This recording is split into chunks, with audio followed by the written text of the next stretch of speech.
Presiden sendiri sudah batuk, katanya udah hampir 4 minggu. Penyebab yang paling dominan adalah polusi udara. Kami mohon kepada pemerintah agar dapat menindaklanjuti supaya kami bisa menghirup udara segar lagi.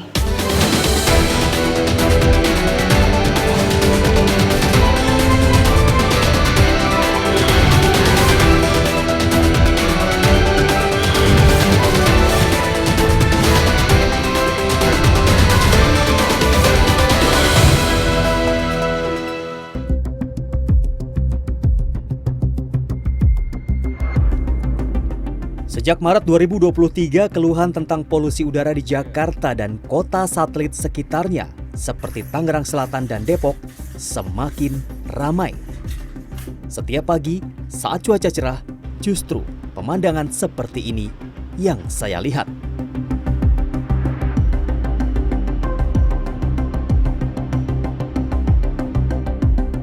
Bukan langit biru, melainkan langit kelabu dengan pendar jingga berlapis kabut putih yang pekat.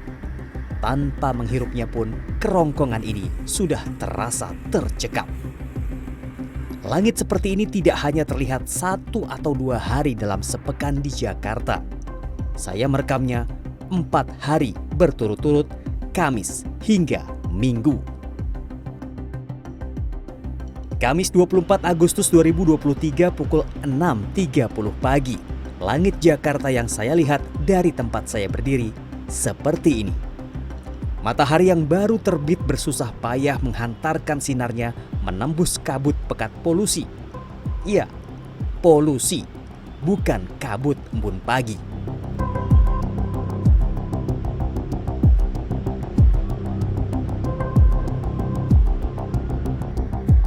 Keesokan harinya Jumat 25 Agustus juga pada pukul 6.30 pagi, mata saya menangkap kesan yang sama dengan pagi kemarin. Jika dibandingkan pada kedua hari tersebut, tingkat polusi yang tercatat pada beberapa aplikasi pemantau kualitas udara sungguh mengkhawatirkan. Warna merah menjadi indikasi kualitas udara yang tidak sehat. Keesokan harinya Sabtu 26 Agustus 2023 pukul 12 siang, kualitas udara Jakarta sama sekali tidak membaik. Begitu juga pada hari berikutnya, Minggu 27 Agustus 2023 pukul 12.30 siang. Langit Jakarta masih abu-abu dengan kabut pekat menyelimuti udara, menyamarkan gedung-gedung pencakar langit ibu kota.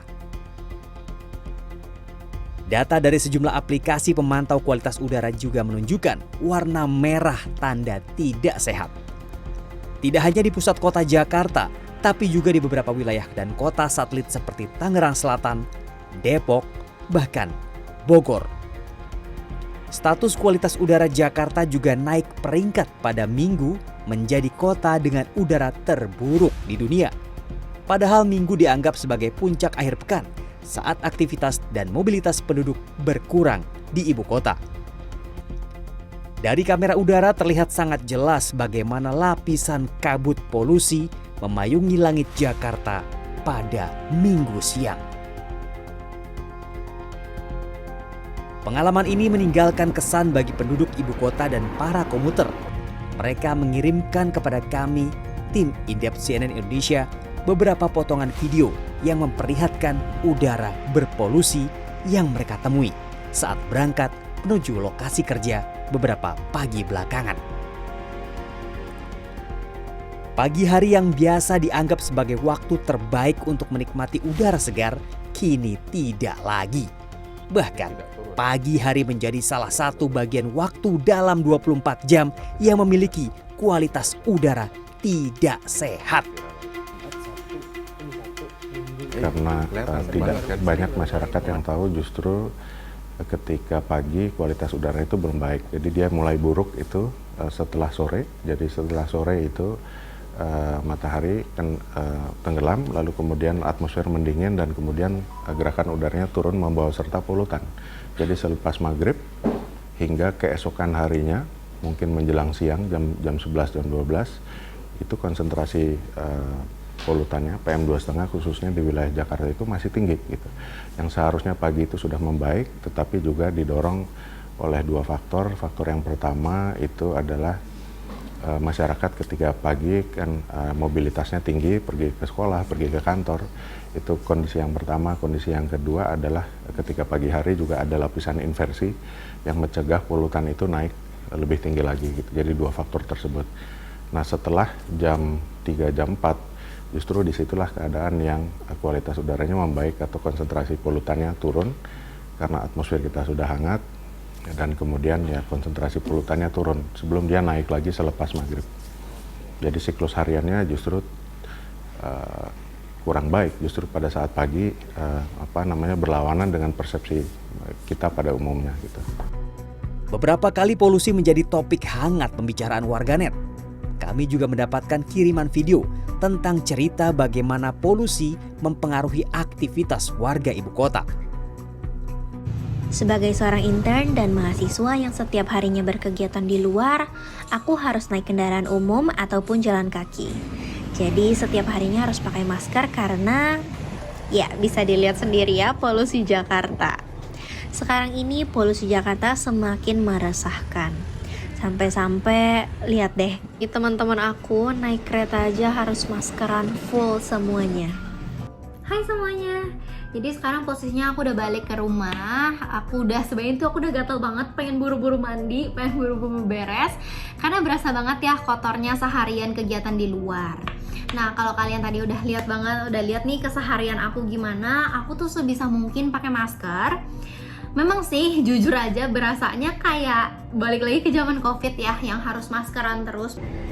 Maka dari itu saya berharap pemerintah dapat segera cepat untuk menanggapi akan hal ini. Semoga ada peraturan bagi seluruh masyarakat Jabodetabek untuk menggunakan transportasi umum dan jangan menggunakan transportasi pribadi, karena itu juga dapat menambahkan polusi. Saat ini sedang berada di lantai 6, di mana sebenarnya sudah kelihatan ya polusi udara Jakarta. Meskipun di sini memang banyak yang namanya gedung-gedung, jadi banyak ketutupan sebenarnya sih langitnya. Tapi ketika melihat lebih jauh lagi, nggak terlalu terlihat tuh gedung-gedung yang ada di seberang sana, karena memang polusinya tuh pekat juga ya ternyata. Apalagi saya yang biasanya kerjanya nggak cuma di kantor, tapi ada di luar juga, yang dimana cukup mengganggu sih udara polusi ini. Jujur aja rasanya kalau nggak pakai masker itu, kotoran hidung itu cepet banget yang namanya nempel. Terus sering bersin akhir-akhir ini, kemudian tenggorokan ini rasanya nggak enak, hidung juga seperti pilek gitu. Dan juga untuk pemerintah, tolonglah berikan perhatian yang lebih untuk hal ini. Kenapa? Ya karena ini bukan masalah sepele, tapi ini adalah masalah serius yang benar-benar harus segera ditanggulangi. Nah, kita lihat nih di belakang saya terlihat jelas kondisi udara Jakarta yang memburuk.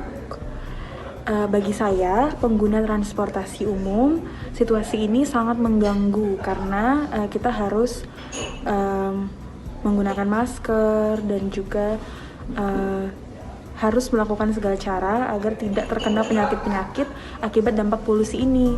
Sebenarnya polusi udara bukanlah hal baru untuk Jakarta, tetapi tahun ini polusi terasa sangat pekat karena kemarau panjang dan terpaan El Nino. Sayangnya, belum ada upaya pencegahan yang dianggap konkret untuk menangani polusi udara, meskipun risiko paparan polusi jelas mengancam kesehatan. Di laporan Kompas seperti itu bahwa ada berita yang disebutkan tahun 1971 ternyata ada polusi udara gitu, dan ternyata 2015, 2010 dan 2015 juga polusi udara terjadi lagi. Bahkan itu juga momen ketika WHO membuat pertemuan ya internasional membahas polusi udara yang akhirnya membuat Air Quality Guideline di WHO. Yang dimana 2021 akhirnya WHO juga memperbaiki Air Quality Guideline-nya gitu. Artinya ini masalah polusi udara yang sudah lama terjadi dan bahkan seolah-olah belum ada langkah yang jelas oleh pemerintah untuk menangani polusi udara. Bahkan hingga 2019 kita gugat ya, dan kita menangkan gitu 2021, dan langkahnya juga nggak terlalu banyak terlihat gitu. Bahkan seiring dengan langkah yang diambil pemerintah belum jelas, WHO langsung perbaiki lagi air quality guideline-nya semakin ketat gitu, mengikuti kemajuan teknologi dan kemajuan teknologi dari segi kesehatan yang bisa mendeteksi berbagai polutan itu erat kaitannya dengan penyakit tertentu. Gitu. Untuk menangani polusi udara jelas dibutuhkan konsistensi tindakan nyata untuk mengendalikan sumber pencemarnya. Pusat Penelitian pada Energi dan Udara Bersih atau KREA beberapa waktu lalu merilis video modeling salah satu sumber polusi bagi Jakarta dan kota satelitnya, yaitu pembangkit listrik tenaga uap atau PLTU. Dalam video ini cukup tergambar efek transboundary atau lintas batas polusi.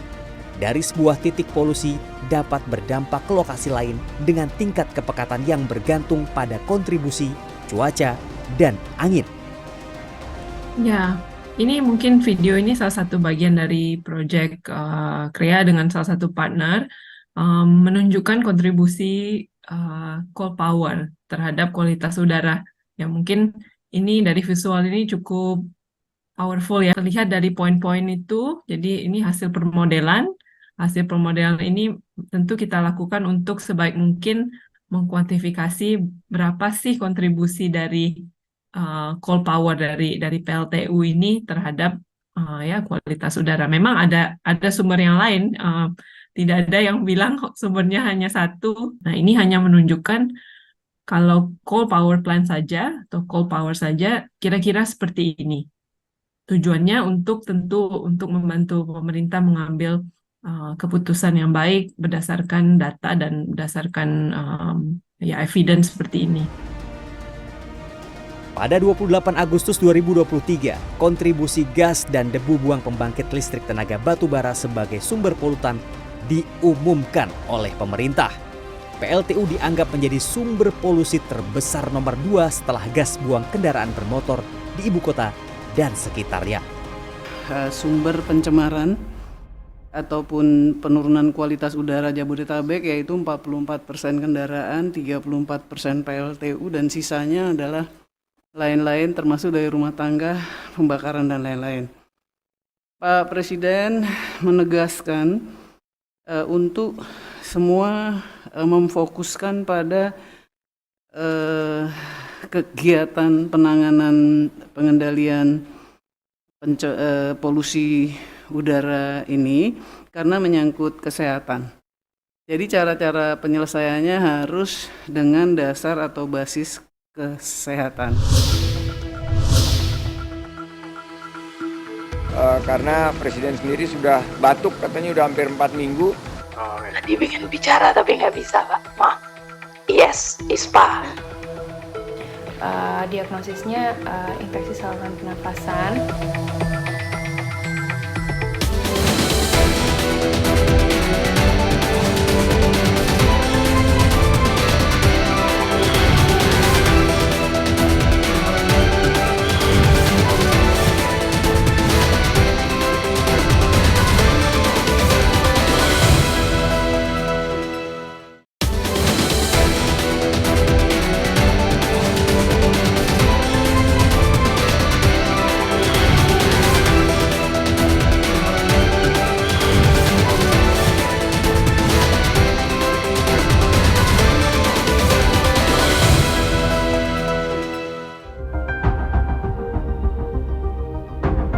Lapisan debu polusi di langit ibu kota tidak hanya bisa terlihat dan dirasakan di permukaan tanah, tapi juga dari udara. Beberapa gambar yang diambil dari jendela pesawat udara yang akan mendarat di Jakarta menunjukkan betapa pekat lapisan polutan menyelimuti ibu kota. Menteri Pariwisata dan Ekonomi Kreatif Sandiaga Uno juga membagikan pengalamannya melihat polusi di langit Jakarta dari jendela pesawat. Kita baru landing di Jakarta dengan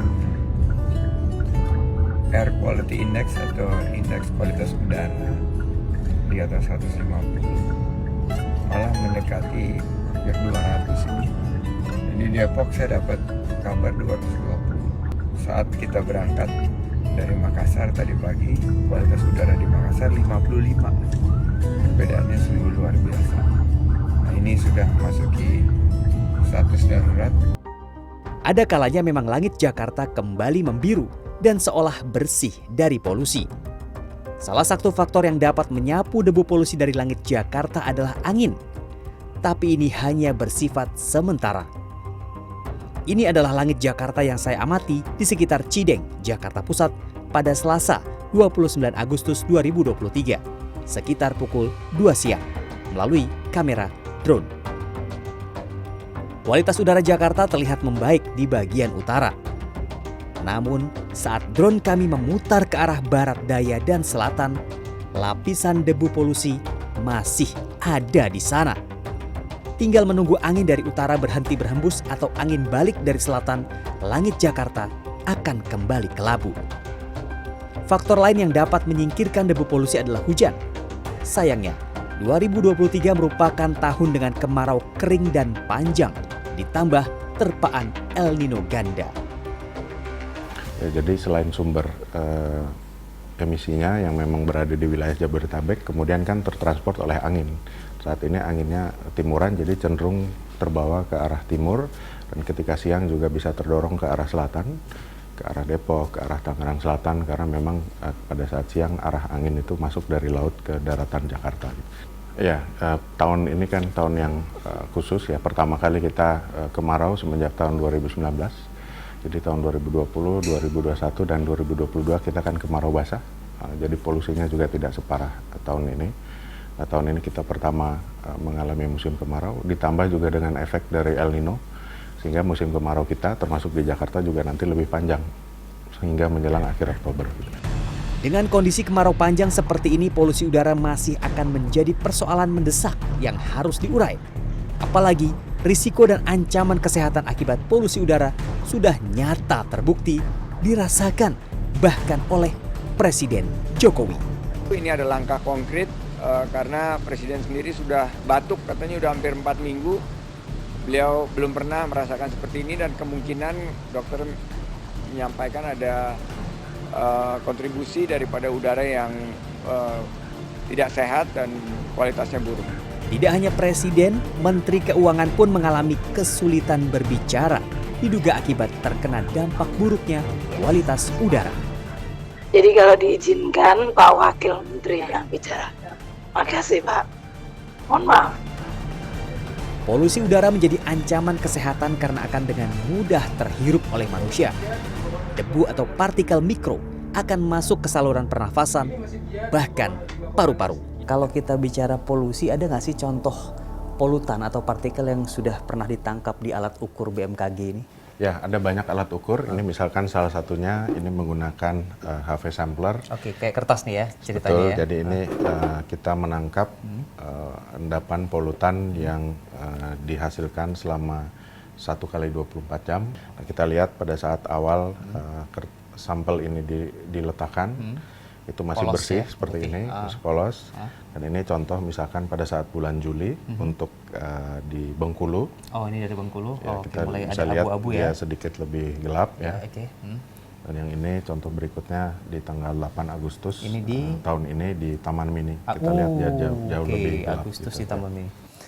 Ini di Bengkulu, ini Taman Mini. Betul. Oke. Nah, ini kalau sepekat ini nih partikulatnya atau PM-nya PM berapa aja yang berhasil ditangkap? Jadi PM10 termasuk PM2,5 juga tentunya termasuk, dan yang lebih kecil dari itu dan yang juga lebih besar dari PM10. Jadi partikel-partikel yang dari 10 mikron hingga sekitar puluhan hingga 100 mikron juga terendap di dalam kertas HV sampler ini. Oke. Dan ini debu setebal ini adalah yang juga mungkin kita hirup sehari-hari? Betul. Oke. Dan ini di Jakarta ya, Pak? Ini di Jakarta ya. Wow. Saat debu atau partikel mikro ini masuk ke sistem tubuh, maka dampak kesehatan yang terjadi tidak hanya jangka pendek, tapi juga dapat terakumulasi dan mengakibatkan penyakit yang lebih berat dalam jangka panjang. Polusi udara itu mengandung dua, satu gas, yang satunya partikel. Partikel itu yang bisa kelihatan PM10, PM2,5 itu kan partikel yang makin kecil. Sedangkan yang gas itu SO2, CO2, CO, nitrous oxide. Nah, semuanya itu akan berpengaruh pada sistem pernafasan kita di saluran nafas. Jadi dia akan menimbulkan iritasi, kemudian menimbulkan peradangan, bahkan yang kecil, yang 2,5 PM2,5 itu bisa masuk sampai ke peredaran darah, menimbulkan inflamasi atau peradangan di seluruh tubuh. Nah, apa yang terjadi ketika itu merangsang di saluran nafas? Satu, sistem perkebalan tubuh di saluran nafas. Jadi kita punya di saluran nafas ada epitel namanya, itu akan rusak ketika ada akibat dari polusi udara atau partikel yang misalnya hinggap di situ. Nah, ketika rusak dari bariernya, kemudian kuman akan gampang masuk, sehingga makanya timbul peningkatan kasus ISPA atau infeksi saluran pernafasan akut. Dampak kesehatan akibat polusi udara lebih banyak menyasar kelompok rentan seperti orang tua dan anak-anak. Kami mendapatkan kiriman video tentang dampak polusi udara yang tidak bisa dihindari karena kita tidak bisa memilih udara yang kita hirup. Halo, nama saya Farah. Saya adalah seorang ibu dari anak berusia 1 tahun. Di belakang saya ini adalah pemandangan yang kami lihat setiap hari dari tempat tinggal kami di lantai 20. Kalau di kamera terlihat lebih cerah, padahal aslinya ini kabut banget, dan kalau dilihat di aplikasi ini sudah merah ataupun dalam situasi yang berbahaya. Bulan lalu bahkan anak saya akhirnya masuk ke rumah sakit dirawat karena batuk dan pilek yang tidak kunjung sembuh lebih dari 1 minggu. Karena anak saya umurnya masih 1 tahun, dia belum bisa mengeluarkan dahak, sehingga lendir-lendir yang ada di tubuhnya tadi mengental di paru-paru, dan anak saya didiagnosa bronchopneumonia. Karena itulah saya mewakili ibu-ibu di kawasan Jabodetabek memohon kepada pemerintah untuk segera bertindak tegas dan melakukan aksi nyata untuk menyelesaikan masalah ini. Tidak hanya meminta kami rakyat kecil untuk naikin kendaraan umum atau didenda ketika membayar sampah, tapi kami minta juga pemerintah untuk segera bertindak tegas terhadap industri-industri yang menyalahi AMDAL mungkin, dan melihat kembali bagaimana regulasi pembuangan sampah dan limbahnya. Semoga kita bisa hidup nyaman dan sehat lagi di kota ini, dan semoga anak-anak kami bisa tumbuh dengan sehat dan bahagia di kota ini. Terima kasih. Ini River, usianya 7 tahun, dia kelas 2 SD. Saat ini sedang dirawat di rumah sakit. Keluhannya demam, batuk, mual, pusing. Sudah sempat dirawat jalan di rumah, tapi tidak kunjung sembuh, akhirnya dirawat inap. Diagnosisnya infeksi saluran pernafasan. Jadi River itu berkegiatan di sekitar rumah aja, sekolahnya juga dekat dari rumah. Dia sudah tidak pernah bersepeda lagi karena sudah dilarang oleh ayahnya mengingat polusi. Dia keluar hanya untuk sekolah, basket, dan renang, cuma masih bisa kena karena memang di lingkungan kami meskipun banyak pohonnya, di perumahan kami itu banyak pohonnya, lumayan rindang, tapi ternyata tuh polusinya bisa tetap tembus gitu loh. Jadi ini cukup mengherankan juga gitu ya, dan cukup nyata adanya gitu efek polusi bagi keluarga kami. Jadi kami mohon kepada pemerintah agar dapat menindaklanjuti supaya kami bisa menghirup udara segar lagi, supaya River bisa sekolah dan berkegiatan seperti biasa lagi ya Dek ya. Amin. Terima kasih.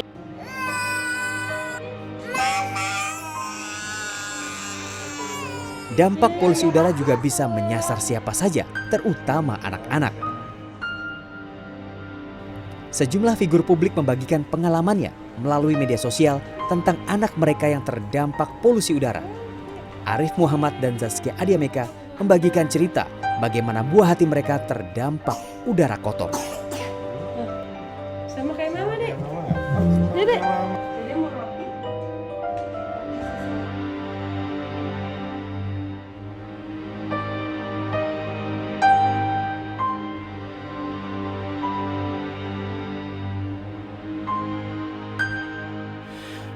kita juga menganalisa apa penyebab penyakit pernafasan ini. Ya, penyebabnya banyak. Nah, kita lihat salah satu penyebab yang paling dominan adalah polusi udara.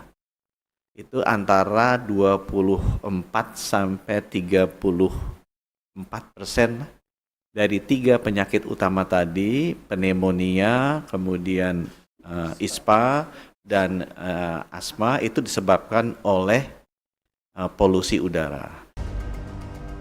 Kementerian Kesehatan mencatat peningkatan jumlah signifikan pasien dengan gangguan pernafasan dan paru. Dalam 6 bulan terakhir, hingga Agustus 2023, jumlah kasus infeksi saluran pernafasan atas yang dilaporkan ke puskesmas maupun rumah sakit untuk wilayah DKI Jakarta mencapai 100.000 kasus per bulan. Jumlah kasus ISPA di wilayah Jabodetabek per Agustus 2023 mencapai 200.000 kasus. Pemerintah Provinsi DKI Jakarta melakukan beberapa upaya untuk mengurangi dampak buruk polusi, di antaranya menyemprot air ke permukaan jalan, menyemprotkan uap air dari atas gedung atau water misting, bahkan uji emisi kendaraan. Tidak hanya itu, Pemprov DKI juga memiliki niat serius untuk meminta para aparatur sipil negara untuk memiliki kendaraan listrik. Tadi saya sampaikan di dalam rapat, saya juga minta kepada pemerintah daerah lainnya di misalnya Bogor, Bekasi, Depok untuk turut serta juga membeli kendaraan listrik. Artinya tidak semata-mata DKI Jakarta. Langkah-langkah dan kebijakan tersebut justru mengundang kritik dari publik karena dianggap sebagai solusi instan yang tidak menyelesaikan akar masalah. Upaya penegakan hukum juga mulai dilakukan. Inspeksi mendadak dilakukan ke beberapa industri dan lokasi yang berpotensi menjadi sumber polusi. Kementerian Lingkungan Hidup dan Kehutanan mengklaim telah dan akan memberi sanksi tegas kepada sejumlah industri yang terbukti berkontribusi terhadap polusi udara. Sanksi pasti dan bisa ditutup. Saya kemarin di rapat sudah sampaikan. Kalau tidak mau memperbaiki, tidak pasang scrubber, tegas untuk ini. Karena harga kesehatan yang harus kita bayar itu sangat mahal sekali. Jumat siang 1 September 2023, kondisi kualitas udara Jakarta yang saya lihat adalah seperti ini.